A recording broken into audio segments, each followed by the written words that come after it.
नमस्कार दोस्तों, उड़ान जी के पॉइंट में आपका हार्दिक स्वागत और अभिनंदन है। आज हम जानेंगे कि राजस्थान के महत्वपूर्ण व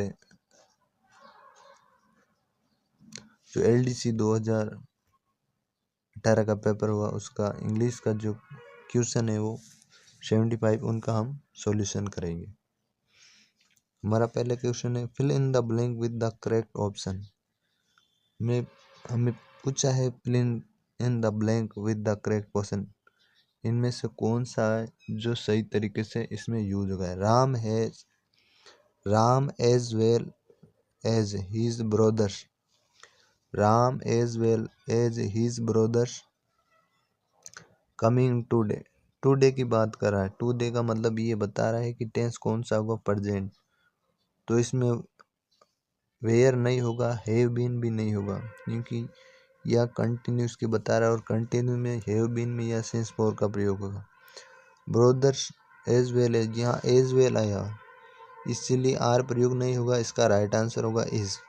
यदि कोई सब्जेक्ट एज वेल या अलोंग विथ नॉट एंड से बना हो तो यूज होने वाले वर्ब इसके पहले यूज हुए भाग के अनुसार होगी। तो पहले यूज कौन है, राम, ठीक है ना। अगला क्वेश्चन देखिएगा। Choose the correct option from the underline part of the sentence. We have had his speech yesterday. We have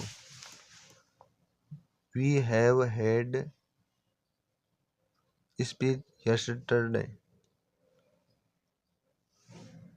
we have had speech yesterday। इसमें अंडरलाइन जो पार्ट करा वो इसमें चूज द करेक्ट कौन सा होगा। वी हैव स्पीच yesterday का मतलब होता है हैव हैड आ गया, तो इसका राइट आंसर होगा सिर्फ हैड होगा। yesterday में बीता हुआ, इसमें हैव नहीं आएगा, ठीक है ना। yesterday plus last plus time plus एगो इन 2020 2019 etc या कोई भी पास्ट टाइम दिया हो तो सेंटेंस सिंपल पास्ट टेंस का होगा तथा उसमें वर्ब की सेकंड फॉर्म यूज किया जाएगी, हैव। तो पास्ट सिंपल में कौन होगा, पास्ट सिंपल में यहाँ हैड हैव नहीं होगा, ठीक है। तो इसका राइट आंसर होगा हैड। अगला क्वेश्चन तीसरा देखिएगा। Fill in the blank with the correct English and Hindi version of technical terms. The officer failed to provide a certificate in time. अधिकार समय पर प्रमाण पत्र नहीं दिया, अनुचित प्रमाण पत्र नहीं दिया, अनुमूलन, अबेंटमेंट या अनुमूलन। Fill in the blank with the correct English or Hindi version of the technical term. अधिकारी समय पर दुष्प्रेरण प्रमाण पत्र नहीं दिया, अनुचित मांग प्रमाण पत्र ने दिया, उन्मूलन कटौती प्रमाण पत्र नहीं दिया। तो इसका राइट आंसर होगा अबेंटमेंट, ABATAMENT। एबटमेंट का अर्थ होता है दुष्प्रेरण होता है, एबनॉर्मल का डिमेंड का अर्थ अनुचित मांग, एबोलिशमेंट का अर्थ होता है उन्मूलन। क्या होता है, उन्मूलन। अगला देखिए, fill in the blank with the correct English and Hindi version of technical term from given options. इनमें कौन सा हो जो सही तरीके से या सही पूर्ण से यूज होगा। The chairman was forced to his post. The chairman उसको दबाव बना रहा है, अध्यक्ष को विवश होकर अपने पद को त्यागना पड़ा, मतलब एबिडाइट करना पड़ रहा है उसको। क्या करना, एबिडाइट करना पड़ रहा है।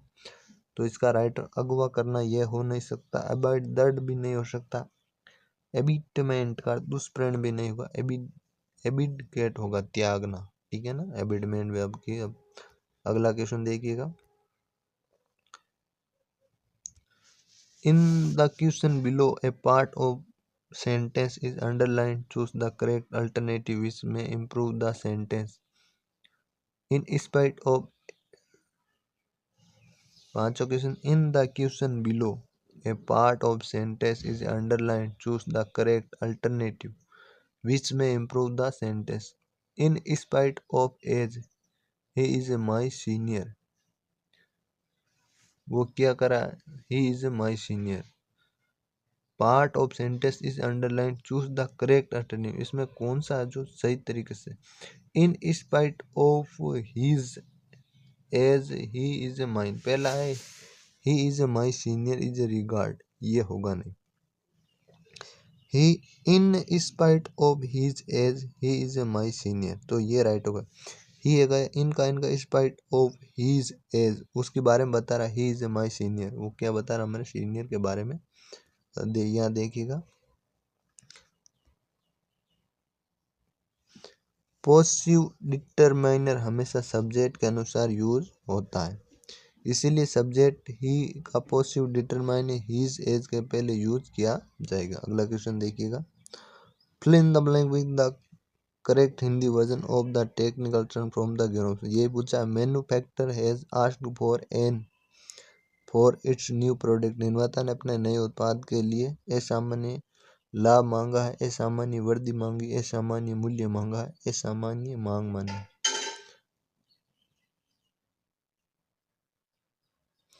एबोनॉर्मल प्रॉफिट, असामान्य लाभ, निर्माता ने अपने ही मैन्युफैक्चर हैज आस्क्ड एबोनॉर्मल प्रॉफिट, असामान्य लाभ, इट इज न्यू प्रोडक्ट, ये भी नहीं मांगा। उसने क्या मांगा है, एबोनॉर्मल इंक्रीज, असामान्य वृद्धि भी नहीं, एबोनॉर्मल प्राइस, असामान्य मूल्य। उसने निर्माता ने अपने नए उत्पाद के लिए असामान्य नया मूल्य, एबोनॉर्मल प्राइस मांगा है। अगला क्वेश्चन देखिएगा 7वां, चूज द करेक्ट। अगला क्वेश्चन देखिए, choose the correct Hindi translation of the following word from the option given below. Notification, अधिसूचना, कार्यसूची या कार्यविधियां। फ्रॉम द हिंदी नोटिफिकेशन का क्या अर्थ होता है, नोटिफिकेशन अधिसूचना, किसी को अधिसूचना नोटिफिकेशन होता है। कार्यसूची का एजेंडा होता है। कार्यविधि का प्रोसीड्यूस, सूचना का नोटिस होता है, या अनाउंसेशन या अनाउंसमेंट भी होता है, ठीक है ना, कोई अनाउंसमेंट करना। Choose the appropriate synonym of the given word boast, इसका सिमिलर वर्ड कौन सा होगा, सिनोनिम जो पूछा है इसका मतलब है सिनोनिम। बोस्ट का क्या होगा, इंक्रीज होगा, ब्लो होगा, सेटबैक होगा, सोन होगा। तो इसका राइट आंसर होगा ए, इंक्रीज। बोस्ट का अर्थ होता बढ़ाना, राइज करना, अप लाइव करना, इंक्रीज करना, इम्प्रूव करना, ब्लो यानी फूंक मारा, गस्ट करना, पुफली फुल्लरी, सेटबैक, नाकिया में भी, फॉइल, ग्लिच, हिकैप, ये इसका होगा। Choose the appropriate synonym of the given words adages, इसका भी सिमिलर क्या होगा, एडेज का अर्थ होता है प्रोवर्ब, कहावतें, सेइंग कहना, प्रोवर्बियम कहना, मैक्सिमम कहना है। यूथ का होता है युवा, टेंस हो गया, एडोल, इसका सिमिलर एडोलसेंस हो गया, बॉयहुड हो गया, सप्लीमेंट हो गया, प्रिस्ट, सप्लीमेंट का क्या होगा, प्रिस्ट होगा, अपेंडिक्स हो गया, एडेंडम हो गया, रिजिडेबल हो गया, हार्डनेस हो गया। हार्डनेस का होगा, हार्डनेस का देखो इसका होगा सिमिलर वर्ड, कठोरता का होगा कालोसेंस, डेरियोनेंस, हॉरेनिसस। अगला क्वेश्चन देखिए, fill in the blank with the correct determiner। imperative, boy and girl should go to college, boy and girl should go to college, all, enough, every या several, इनमें से कौन सा प्रयोग होगा।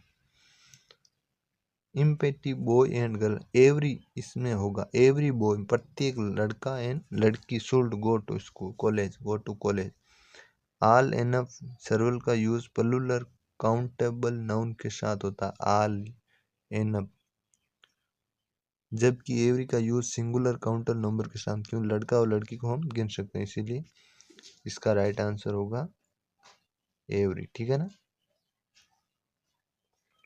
अगला क्वेश्चन देखिएगा 11वां, fill in the blank with the correct preposition. She set her tile at o'clock, fill in the blank with the correct preposition. She sat her in. She sat her in 0 o'clock. Fill in the blank. She sat वह बैठा her in 8 o'clock till. समय सीमा दिखाने तक के up to या till use किया जाता है. सी सेट वे वहां पर बैठा था.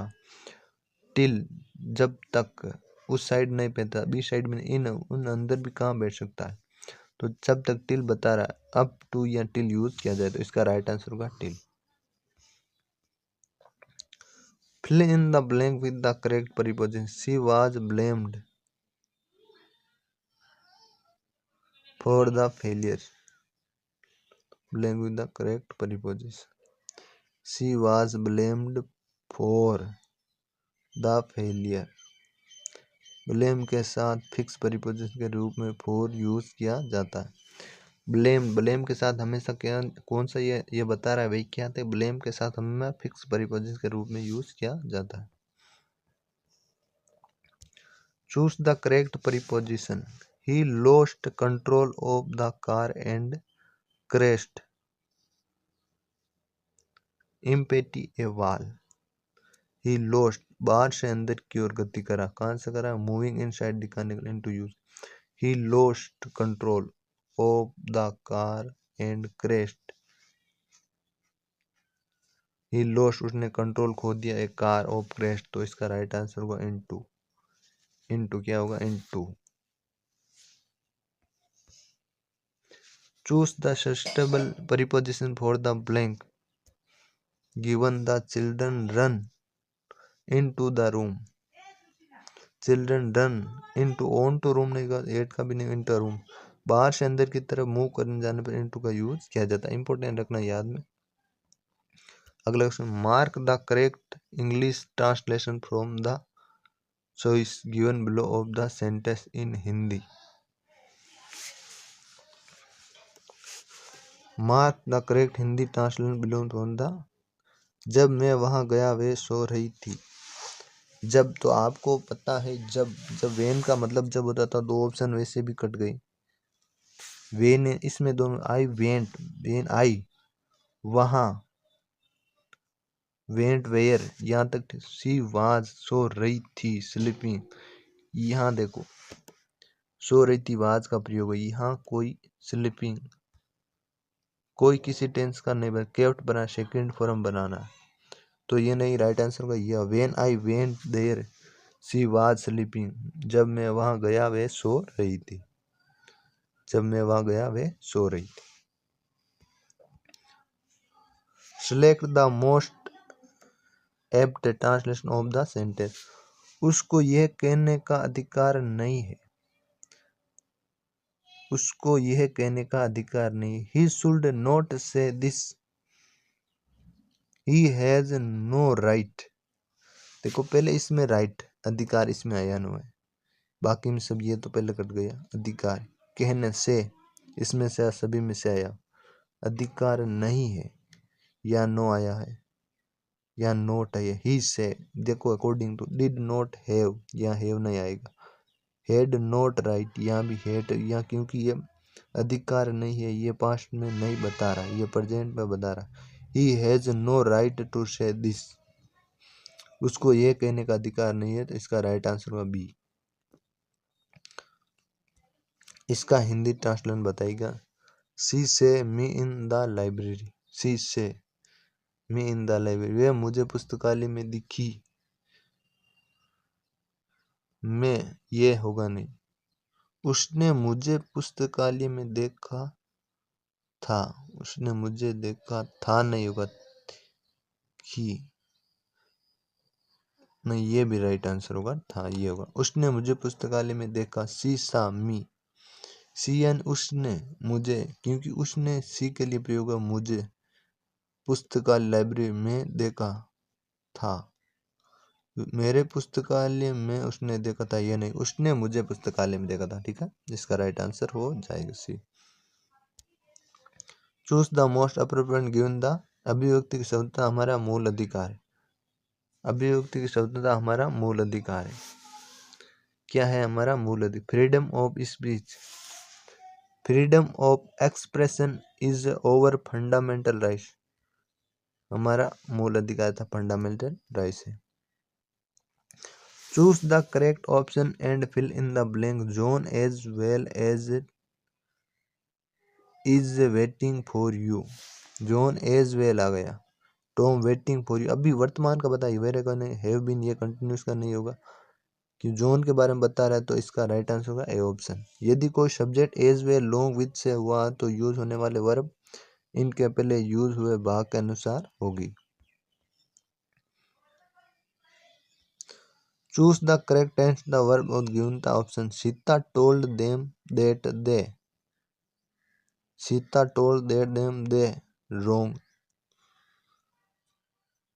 तो आपको सीता टोल्ड बताया देम दे के अनुसार यहाँ पर हेल्पिंग वर्ब चुननी है, तो के दे के अनुसार हमेशा कौन सी वर्ब होगी, विल भी नहीं होगा, ये हमारा कट गया। यहाँ मॉडल का भी कैन रोंग, ये भी हो नहीं सकता, पहले क्लेक्सो में जो टेंस दिखाई देता उससे दूसरे क्लेक्सो में भी वही टेंस यूज किया जाएगा। पहले में टोल्ड, टोल्ड सेकेंड फॉर्म किसकी बता रही, पास्ट की, तो पास्ट की फर्स्ट फॉर्म में पास्ट सिंपल हो गया, देट दे वेयर रोंग, दे के साथ वेयर क्योंकि ये सिंगुलर है, तो इसका राइट आंसर हो जाएगा B option were, Sita told them they were wrong, ठीक है ना। अगला क्वेश्चन देखिएगा, choose the correct tense of the verb from the given option, this general, अगले अगले जो 21 से क्वेश्चन होंगे वो दूसरे पार्ट में कराए जाएंगे। धन्यवाद।